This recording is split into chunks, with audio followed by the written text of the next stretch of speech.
The MTZ 762 is broken again. After the most recent buff to the weapon, which saw an increase to its damage range, it is now tearing apart Warzone yet again. But this time I have a loadout for you that has very little recoil and ridiculously high bullet velocity, which makes beaming people out of the sky easy. So where does the MTZ stack up in comparison to the other options available? Well, it actually has a faster TTK than the SVA and the Holger 26 in the mid to long range fights. In some cases, it almost has a 30% faster TTK than the others. So why is the MTZ still not being used widely across Urzikstan? Well, it has two main downfalls on that map, which don't actually affect it on Rebirth Island and the other small Resurgent based maps, and the first is accuracy at range, as it does tend to struggle post 60-70 meters, and the second is the magazine size is limited to 30 rounds, which does tend to limit you on that map, especially in trios and quads. But what are the best attachments for it? So let's jump into the first attachment. We're going to be taking an optic as, quite frankly, these iron sights suck. So we want to be replacing them as soon as possible. We're going to be taking the JAK Glassless Optic, as this actually improves your firing aim stability. Basically, that's improving your visual recoil. So you'll notice, first of all, it just looks a little bit better.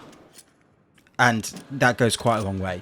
Second of all, as you can probably tell, that magazine is pretty small, so we are going to be bumping up to 30 rounds. This is actually the largest available, so it's definitely needed. To be honest, I wish there was a bigger magazine available for this. Even a 40 round would work quite well, because it does do quite a lot of damage per bullet, meaning it's actually got more damage per mag than the SVA at certain ranges, so it's not actually terrible. It just does need improving, in my opinion.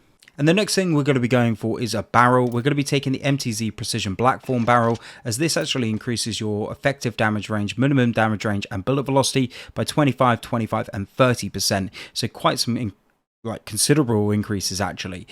Just really boosting out how far you can take this gun without actually losing some damage on it.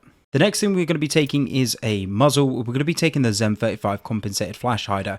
Now, yes, there's quite a lot of different options available here, like the VT7 Spiritfire, the Casus Break L, but in reality, this just smooths out the recoil the most out of all the options available. Yes, it does negatively impact your bullet velocity a little bit, but look, we're already close to 1,000 on it, which is incredibly high for an assault rifle / LMG. It's actually higher than most snipers, in fact, so in reality, 975 meters per second, it really isn't a struggle. And then, already, if we look at the recoil here, it's already become a lot more manageable. But there is one more thing that we need to be doing this to this weapon. And we're not actually going to be taking an underbarrel. I know a lot of people have been taking things like the Bruin Heavy Support, as this tends to be the go-to option.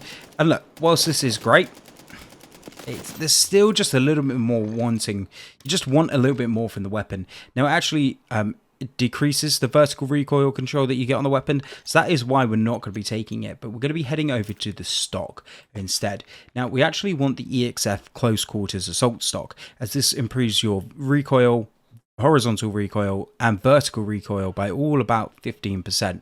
Without really doing too much to your ADS speed and sprint to fire speed. In reality, it helps out a lot. Yes, there are some other options like the MTZ factory rear grip, but this is the best overall balanced option. And again, that works for all of the underbarrels as well. This just overall helps the most, both on visual recoil and overall recoil.